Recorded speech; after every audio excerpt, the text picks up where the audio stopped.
tinanong ko ano, sabi niya, Ma'am, I hope you don't mind. Sabi ko, Okay. yes. Hilo-hilo pa ako. I just have to know, are you pregnant? Sabi ko, no, I'm not pregnant, Doc. Nakakaloka.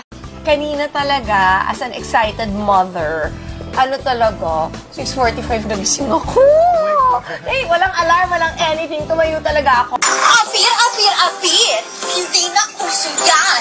Wisik-wisik na lang. Masdan mo ang beauty ko. Tataas ang kilay mo. Most Pinoys love the head. Diba? Sinisip-sip talaga yung ulo. Yes! At ang hipon! Ang hipon! Yes! Kasi, Malunggay! Hindi! Oh my God! Talo na! Hurry up! Kala mo maganda ka? Eh di wow. Oo na! Ako na! Ako na! Ako na mag-isa! Mababaliw siguro ako pag nalaman kong may babae siya. Baka mapatay ko yung kabit. Silang dalawa, actually. Sobra na! I promised my sisters I would be strong. But it's so unfair. Darla the Buddha.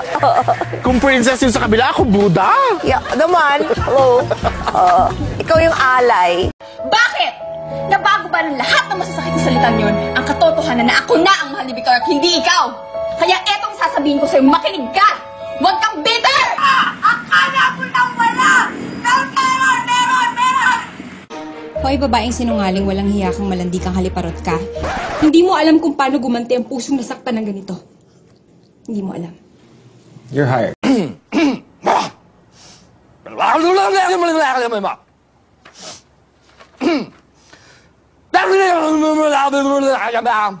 Darla, bibilang kita ng black polo because I love you. Thank you, Chrissy. Yes. Ano ka sa men's? Large? Or extra large? Extra large. Okay. Looking for this. Is that my voice? Is that my voice? Oh well.